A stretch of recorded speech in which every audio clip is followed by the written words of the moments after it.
ప్రతీష్ గారు ఇప్పుడు మీరు అడిగిన క్వశ్చన్స్, విఠల్ గారు అడిగిన క్వశ్చన్స్ కి మానవతరాయ్ గారు ఒక్క నిమిషం. ఇప్పుడు సంవత్సరాలు గ్రూప్స్ కోసం ప్రిపేర్ అవుతున్నాం, నోటిఫికేషన్లు రాక వాళ్ళ ఏజ్ అయిపోతే ఏంటి, వాళ్ళ భవిష్యత్ ఏంటి, అసలు వాళ్ళ డిమాండ్స్ నెరవేర్చే సిచ్యువేషన్ లో ప్రభుత్వం ఉందా లేదా? అదే వాళ్ళ డిమాండ్లు నెరవేర్చాలని వేగవంతంగా పారదర్శకంగా గ్రూప్ 1 పరీక్ష పెట్టినాం. తర్వాత కొంతమంది కోర్టుకు పోయారు. ఇప్పుడు ఏమైంది, 563 మంది ఉద్యోగాలు సాధించి సర్టిఫికేట్ వెరిఫికేషన్ పోయిన వాళ్ళు రోడ్ల మీదకి వచ్చారు. మేము సక్రమంగా వచ్చినాం, ఎటువంటి లోపాలు జరగలేదు, ఎక్కడ జరిగిన చెప్పు అని చెప్పి వాళ్ళు కూడా కోర్టుకు పోయారు. కాబట్టి వివాదాలు అనేవి ఇట్లాంటి, ఇప్పుడు ఎంత 21,000 మంది రాస్తే వచ్చేది 523 మందికి ఉద్యోగాలు. సరే గ్రూప్ 1 నన్ను చెప్పండి, ఎందుకంటే మరి ఆగమంటే ఇప్పుడు ఈ గ్రూప్ 1 పరీక్ష బీఆర్ఎస్ విఫలం అయిపోయింది. ఎన్నడన్నా విద్యార్థులు పోతే ఎన్నడన్నా చెప్పండి ఎన్నడన్నా విద్యార్థులు పోతే ఏ మంత్రైనా కలిసిండా? మీరు వాయిదా పడాలి, గ్రూప్ 2 వాయిదా పడాలి, గ్రూప్ 1 వాయిదా పడాలి, డిఎస్సి వాయిదా పడాలంటే టూరిజం ప్లాజాలో మన ఇక్కడ బేగంపేటలో 3 దఫాలుగా విద్యార్థులతో చర్చలు జరిపినాం. ముఖ్యమంత్రి గారితో జూన్ 5వ తారీఖు నాలాంటి వాళ్ళు తెలిసిన వాళ్ళు కొంతమంది కూడా ఏంటంటే మేము చెప్పినాం నిజంగానే వాయిదా ఘోర ఇవ్వాల్సిందే విద్యార్థులు అడుగుతున్నారని ఆడ వాదిస్తే అధికారులు కూడా కొంత దానికి ఏంది వెసులుబాటు బట్టి డిఎస్సి వాయిదా అయ్యారు. ఎందుకంటే పాఠశాలలో ప్రభుత్వ పాఠశాలలు ఆగమైపోతున్నాయి. కాబట్టి దాని గురించి డిఎస్సి వాయిదా వేయకుండా వీళ్ళు కోరినట్టు వాయిదా వేసినవా లేదా? ఏ ప్రభుత్వం అని ఇట్లా గత ప్రభుత్వం వ్యవహరించిందా? ఈ విధంగా స్పందించే ప్రభుత్వం లాగా బంధించే ప్రభుత్వం కాదు, స్పందించే ప్రభుత్వంలా మేము వ్యవహరిస్తుంటే అడుగడుగునా అడ్డుకునే కారణాలు, రాజకీయ కారణాలతో జీవో 29 మాట్లాడదాం. జీవో 55 పైన ఎగ్జామ్ జరగదు. 2009లో సుప్రీంకోర్టు స్పష్టంగా చెప్పింది వడపోతల రిజర్వేషన్లు ఉండొద్దు అంటే. 19 రాష్ట్రాల్లో ఇప్పుడు 29 జీవోనే అమలవుతుంది. పక్క రాష్ట్రం 5వ నెంబర్ జీవో ఆంధ్రప్రదేశ్ లో, గుజరాత్, ఉత్తరప్రదేశ్ ప్రతి రాష్ట్రంలో కూడా ఆ నమూనాని ఆదర్శంగా చేసుకొని దీని ద్వారా ఏమైంది, ఈ 29 ద్వారా ఇలా ఓపెన్ లో ఎస్టీలు రాలేదా, ఎస్సీలు రాలేదా, బీసీలు రాలేదా? ఎవరికి అన్యాయం జరిగిందండి జీవో 29 ద్వారా? దీని ఉద్దేశం ఏంటంటే రిజర్వేషన్ సుప్రీంకోర్టు తీర్పును గౌరవిస్తూ రిజర్వేషన్ వర్గాల వాళ్ళకి ఎక్కువ లాభం చేకూర్చాలనే విధంగా ఈ జీవో తీసుకొచ్చినాం. మనకు తెలంగాణలో పుట్టించింది కదా, పక్క రాష్ట్రాలను ఆదర్శంగా తీసుకొని ఇక్కడ తీసుకొచ్చినాం. ఇలా 523 మందికే ఉద్యోగాలు వచ్చినాయి. ఉద్యోగాలు వచ్చిన గొప్ప కాదు, మీరు వాళ్ళకన్నా ఎక్కువ తెలియగల వాళ్ళు. వెంటనే నోటిఫికేషన్ ఎందుకు జాబ్ క్యాలెండర్ అంటున్నాం మేము. ఒక్కసారి జాబ్ క్యాలెండర్ ఇస్తే ఈ ఉద్యమాలనే ఉండవు. యూపీపీఎస్సీ ఉద్యోగాల కోసం కొట్లాడుతాండా. ఇక్కడ ఏమైంది, 29 జీవో క్లియర్ అయిపోయింది. 29 జీవో తర్వాత మూల్యాంకనం అంటున్నారు. ఏమంటే మూల్యాంకనం అనేది తప్పు పట్టడం. ఆ దిద్దే టైంలో ముగ్గురు మేధావులు వాళ్ళు అక్కడ కూర్చోడు, ఒకరు దిద్దిన దాన్ని ఒకరు కూర్చొని దిద్ది చివరికి ఇచ్చినటువంటి ఫలితాలు అది. ఇలా సివిల్ సర్వీస్ ఫలితాలు వచ్చినాయి. సివిల్ సర్వీస్ లో హిందీ మాధ్యమం వాళ్ళకి వస్తానే ర్యాంకులన్నీ, ఇంగ్లీష్ మాధ్యమం వాళ్ళకే వస్తాయి అన్ని ర్యాంకులు కూడా దాదాపు. ఎవరో ఒకళ్ళు ఉంటున్నారు. ఇది మీరు మాట్లాడేది ఆగండి. ఇవన్నీ సహేతుకమైన కారణాలు కాదు, ఈ శాస్త్రీయబద్ధమైన కారణాలు కాదు. ఇవన్నీ కూడా కోర్టుల్లో వాదోపవాదాలు జరుగుతాం. మనం ఎక్కువ కూడా మాట్లాడకూడదు. జాబ్ క్యాలెండర్ లో ఒక్కసారి ఈ 3 నోటిఫికేషన్లు ఉన్నాయి, మిగిలిపోయినాయి. ఎందుకు జాప్యం అవుతుంది? వర్గీకరణ, మనం సామాజిక న్యాయం చేయాలి.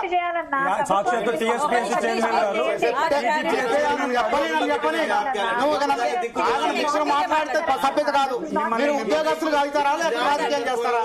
మీరు ఉద్యోగాలు చేయాలంటే అవకాశం చెప్పే నాకు అవకాశం నేను చెప్తున్నా. నలుగురు సమానం చెప్పాలి. నేను ఇప్పుడు జాబ్ క్యాలెండర్ 24 ఆ రోజు అసెంబ్లీలో టీజీపీఎస్ చైర్మన్ గారు 3 తారీఖు నుండి నోటిఫికేషన్లు వస్తాయన్నారు. 2014 డిమాండ్ చేయంగా 18లో ఎన్నికల్లో నమూనా తయారు చేసి పెట్టాం మేము అంటున్నారండి. ఈ 18, 24, 25 అడ్డుపడితే సభ్యత కాదు, అడ్డుపడితే సభ్యత కాదు. మనం చెప్పనిస్తారా మీరు మాట్లాడకండి. ఇప్పుడు జాబ్ క్యాలెండర్ వెనక ఎంత కష్టపడ్డామో 18 నుంచి కూడా అమలు చేయాలని చూసినాం. ప్రభుత్వం రాలేదు ఆ రోజు. 24, 20లో కూడా చట్టబద్ధం కావాలని చెప్పి ఒక జాబ్ క్యాలెండర్ తీసిన తర్వాత మనకు అనేకమైన వర్గీకరణ సమస్యలు వచ్చినాయి. ఇంకేమన్నారు, ఈ నోటిఫికేషన్ లోనే అమలు చేయాలన్నారు వర్గీకరణ. సాధ్యమైంది అది? ఒకసారి జీవో తీసి అందులో ఏ విధంగా వర్గీకరణ అంశం లేకుండా ఏ విధంగా భర్తీ చేస్తాం అంటే మళ్ళీ రెడ్డి వచ్చే మొదలాడే మళ్ళీ 13 సంవత్సరాల పాటు కోర్టుల్లో పోయి యుద్ధాలు చేసి పరీక్షలు ఆగిపోవాలి, మనం ముసలు కావాలి. ఇది కాదు కదా. రేవంత్ రెడ్డి గారు వచ్చిన తర్వాత వేగవంతంగా పారదర్శకంగా 3 నోటిఫికేషన్లు ఉన్నాయి. గ్రూప్ 1 ఎట్లా, గ్రూప్ 1 వెరిఫికేషన్ అయిపోయిన తర్వాత గ్రూప్ 2 అయిపోద్ది. ఎవడు కూడా బ్యాక్లాగ్ అనేది ఉండదు. గతంలో గురుకులాల్లో జరిగింది. జరగకుండా మేము మొన్న ఏం చేశారు, గ్రూప్ 3కి వెరిఫికేషన్ నేను లెటర్ రాసిన. అట్లా కాదు, అది చెప్పేది నాకు కాదు. కొన్ని సాధ్యం అయితే కొన్ని సాధ్యం కావు. ఇప్పుడు సాధ్యం మన కళ్ళ ముందు సాధ్యం అయ్యేదాన్ని ఆపుతున్నాం మేము. ఆపి నిరుద్యోగులకు ఏ పక్షానైనా సరే ఏ కోసానైనా సరే లాభం చేకూర్చే విధంగా మేము అందరం కూడా ప్రయత్నం చేస్తాను. దయచేసి నష్టమైపోతున్నాం అంటున్నాం. మీరు ఆగమవుతారండి. ఆగమైపోతున్నాం. దయచేసి వినండి. వయో పరిమితి కూడా పెంచుతున్నాం. వయో పరిమితి కూడా పెంచుతున్నాం. వయో పరిమితి కూడా వయో పరిమితి కాదు. మీరు ఇచ్చిన మాట నిలబెట్టుకోవాలి. మీరు ఇచ్చిన లక్ష ఉద్యోగాల్లో మీరు అంటున్నారు 2 లక్షల ఉద్యోగాలు మీరు మాట ఇవ్వడంలో విఫలమైపోయినట్టు మాట్లాడితే కదా కాలికేస్తే చెప్పని వర్గీకరణ లేకుండా జాబ్ క్యాలెండర్ రిలీజ్ చేద్దాం. మరి వద్దన్నా మేము సుప్రీంకోర్టు తీర్పుని వర్గీకరణ గౌరవిస్తున్నాము. దాదాపు 3 నెలలు అవుతుందన్న. 3 నెలలు అవుతుంది. అంతకన్నా ముందు మే 3 తారీఖు నుంచి టీసీపీఐ చైర్మన్ గారే మే 3 తారీఖు నుండి మీకు నోటిఫికేషన్ ఇస్తామని చెప్పిండ్రు. మరి ఎవరిని నమ్మాలి మేము? అది అయిపోయిన తర్వాత ఏడ నమ్మాలి?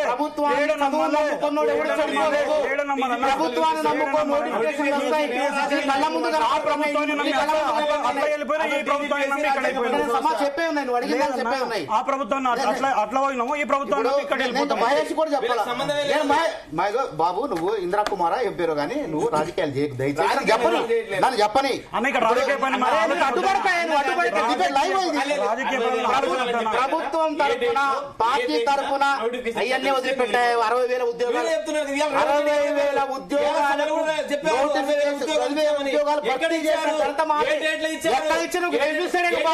తీసుకో. జేఎల్ ఉద్యోగాలు లేదా, టీచర్ ఉద్యోగాలు లేదా, ఎస్ఐ నోటిఫికేషన్ కానిస్టేబుల్ లేదా, ఎన్ని ఉద్యోగాలు? 60,000 ఉద్యోగాలు ఇచ్చాం. ఇంకా 1,40,000 ఉద్యోగాలు. అది కాదు నీ రాజకీయ ప్రసంగం ఆపు. నేను సమానం చెప్పేది నువ్వు ఎమ్మెల్యే ఎంపీ 5 రాదు ఓపిక పట్టు. ఈ ఉద్యోగం ఎట్లా రాదు కానీ అర్థం అయిపోయింది. కానీ నేను చెప్పేది ప్రభుత్వం తరఫున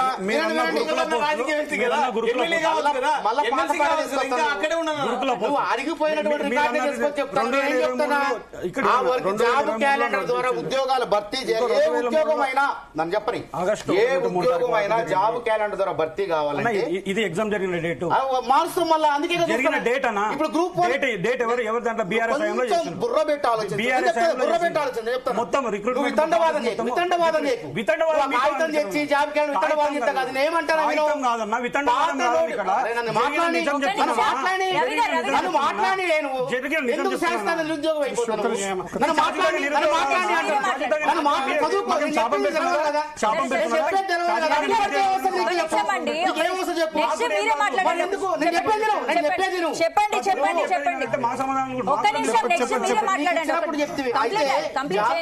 పట్టుకొస్తాడు చూపిస్తాడు సంతోషం సంబరం కాంగ్రెస్ జాబ్ క్యాలెండర్. మరి జనాలు కూడా బీఆర్ఎస్ మేము ఇస్తామని చెప్తాడు.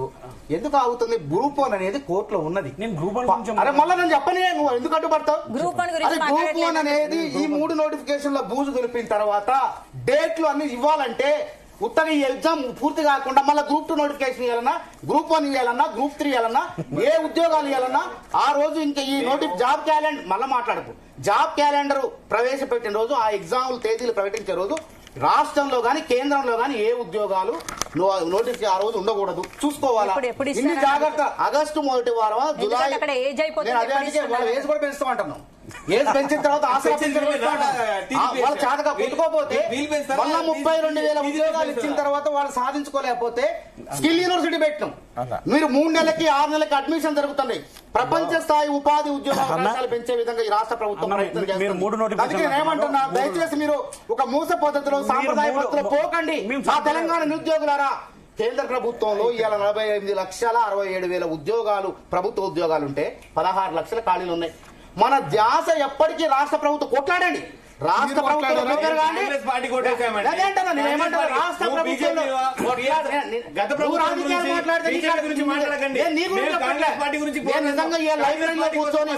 ఈ డిబేట్ జరిగే సమయంలో తపస్సులాగా అన్ని లైబ్రరీలో కూర్చొని చదివే ఉద్యోగం వచ్చే నిరుద్యోగులు చెప్తాను నేను.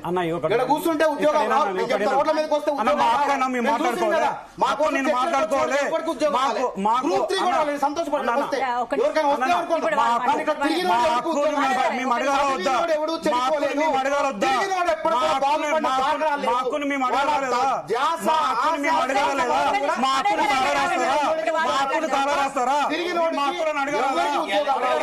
ఇది టీవీలో